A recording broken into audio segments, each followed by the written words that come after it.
নমস্কার, আপনারা দেখছেন আমার ছোট্ট YouTube channel voice of Anirban. সঙ্গে আমি আপনাদের আপনজন অনির্বাণ চৌধুরী। আজকে সকাল 9টায় আমি ভিডিও করতে পারিনি, কলকাতার বাইরে একটি বিশেষ কাজে যাওয়ার জন্য। তাই সন্ধেবেলা আপনাদের কাছে এলাম একটা নতুন ভিডিও নিয়ে।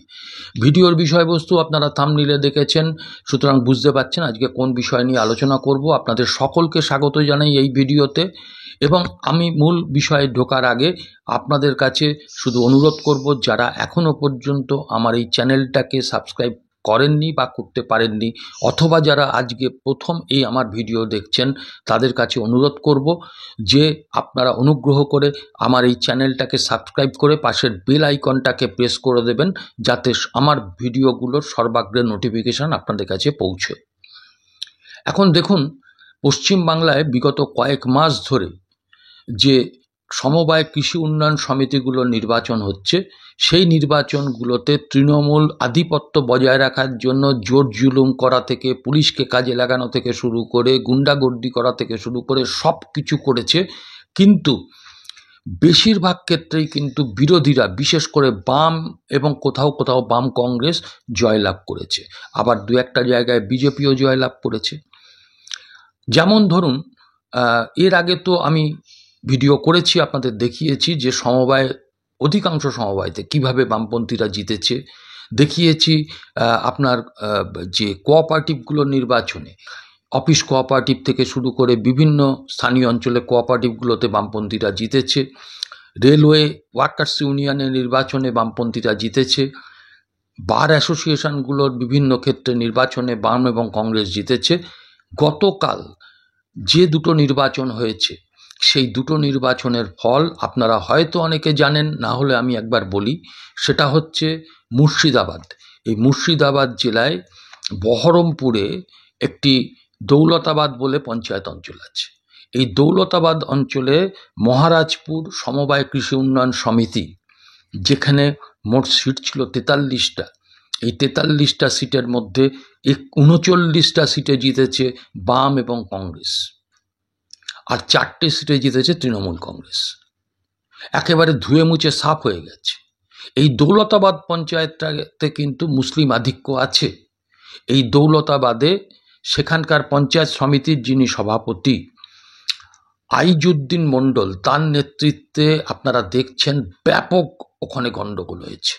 বাম এবং কংগ্রেসের ক্যাম্প ভাঙা হয়েছে, ভোটারদের আগের দিন রাত্রি থেকে ভয় দেখানো হয়েছে, ওখানে ফলস ভোট দেওয়ার চেষ্টা করা হয়েছে। তৎসত্ত্বেও যখন সন্ধেবেলা কাউন্টিং হয়, সেই কাউন্টিংয়ে দেখা যায় যে 39টা বাম কংগ্রেস এবং মাত্র 4টিতে তৃণমূল কংগ্রেস জিতেছে। যে বহরমপুরে অধীর চৌধুরী আর এমপি নেই, যে বহরমপুর বিধানসভায় বিজেপির এমএলএ, সেখানে দাঁড়িয়ে মুসলিম অধ্যুষিত অঞ্চলে দাঁড়িয়ে সেখানে বাম কংগ্রেসের এই জয়টা অত্যন্ত তাৎপর্যপূর্ণ। দেখুন, ওই দৌলতাপুর অঞ্চলে সেখানে কিন্তু মুসলিম যেমন সংখ্যাধিক্য আছে, সেখানকার মা বোনেরাও কিন্তু লক্ষ্মীর ভাণ্ডার নেন।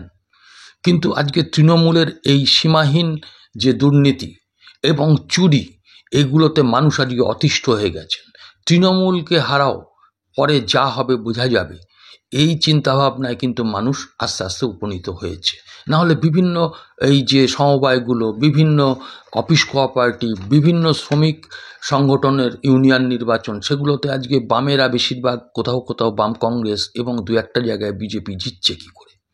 যেমন আমি বলি, গতকালই আর একটা সমবায় নির্বাচন হয়েছে, সেটা হচ্ছে সুতাহাটাতে। পূর্ব মিদনাপুরের সুতাহাটার নির্বাচনে সেখানে হাতিয়াড়া বিবেকানন্দ সমবায় কৃষি উন্নয়ন সমিতি, সেই নির্বাচনেও কিন্তু তৃণমূল হেরেছে, তবে সেটা বিজেপির কাছে। সেখানে 26টা সিট পেয়েছে বিজেপি, 20টা সিট পেয়েছে তৃণমূল কংগ্রেস। তাও অনেক চুরি জোচ্চুরি করে এই 20টা সিট তাদের পেতে হয়েছে। অর্থাৎ এর থেকে একটা জিনিস বোঝা যাচ্ছে যে বাঙালি মুসলিমরা আস্তে আস্তে তৃণমূল থেকে সরছে। দ্বিতীয়ত হচ্ছে, যেখানে তৃণমূল সন্ত্রাসের পরেও মানুষ চোখে চোখ রেখে লড়াই করছেন, বুথটাকে নিজেদের দখলে রাখার চেষ্টা করছেন এবং সঠিক ন্যায্য যারা ভোটার, তাদেরকে ভোটাধিকারটা করাতে পারছেন, তাদেরই জয়টা হচ্ছে। সুতরাং আপনারা এইটুকু আজকে বুঝে যান যে বাংলায় এটা কিন্তু একটা ওই সমবায় কৃষি উন্নয়ন সমিতির নির্বাচন বলে উড়িয়ে দেওয়ার ব্যাপার নেই। সামগ্রিকভাবে যদি দেখেন পশ্চিমবাংলায় আজকে এইভাবে একটার পর একটা সমবায় সমিতিতে মানুষ কিন্তু তৃণমূলকে হারিয়ে, বিরোধীদের জিতিয়ে, বিশেষ করে বামেদের এবং কোথাও কোথাও বাম কংগ্রেসকে, দু একটি জায়গায় বিজেপিকে জিতিয়ে এটাই প্রমাণ করে দিচ্ছে যে তৃণমূলের রাজত্ব আমরা চাই না। এভাবেই কিন্তু পতনটা শুরু হয়। বামফ্রন্ট 2008 থেকে পঞ্চায়েত নির্বাচনে হারের মধ্যে দিয়ে যেমন 2011-তে চলে গিয়েছিল, আজকে ঠিক সেইভাবেই কিন্তু এই যে সমবায় নির্বাচনগুলো কিন্তু এক একটা তার প্রতীক। আমি আমার কথা না বাড়িয়ে এই জয়কে কেন্দ্র করে বহরমপুরের যিনি প্রাক্তন বিধায়ক কংগ্রেস নেতা মনোজ চক্রবর্তীর বক্তব্যটা একটু শুনুন। তার বক্তব্যের মধ্যে দিয়েই আজকের এপিসোড শেষ করব। আপনাদের মতামত আপনারা জানাবেন, ভিডিওটা ভালো লাগলে শেয়ার করবেন এবং অবশ্যই আমার চ্যানেলটাকে একটু সাবস্ক্রাইব করে পাশের বেল আইকনটাকে প্রেস করে দেবেন যাতে সর্বাগ্রে আপনার কাছে নোটিফিকেশন পৌঁছে। এই জয় আমাদের সকল নেতৃত্ব এবং আমাদের কংগ্রেস দল নেতা অধীর চৌধুরী এবং জনগণ, বাম কংগ্রেস, কংগ্রেস বাম জোট দেখিয়ে দিচ্ছে যে গ্রামের মানুষ টোটাল একদম ঐক্যবদ্ধভাবে এই ব্যভিচারী সরকার, লুটেরা সরকার, চোর, সমস্ত দুর্নীতি পরায়ণদের বিরুদ্ধে এখনই গ্রামের মানুষ জেগে গেছে এবং লড়াই আগামী বিধানসভায় জারি থাকবে এবং বুঝে নেবে তৃণমূল কংগ্রেস যে মানুষের টাকা যারা লুট করে, যারা 100 দিনের কাজের টাকা খায়, যারা ঘরের টাকা খায়, যারা শিক্ষা ব্যবস্থার টাকা খায়, যারা শিক্ষকের টাকা খায়, তাদেরকে মানুষ বর্জন করেছে, আস্থা ছুঁড়ে ফেলে দিয়েছে। তাই এই জয় জন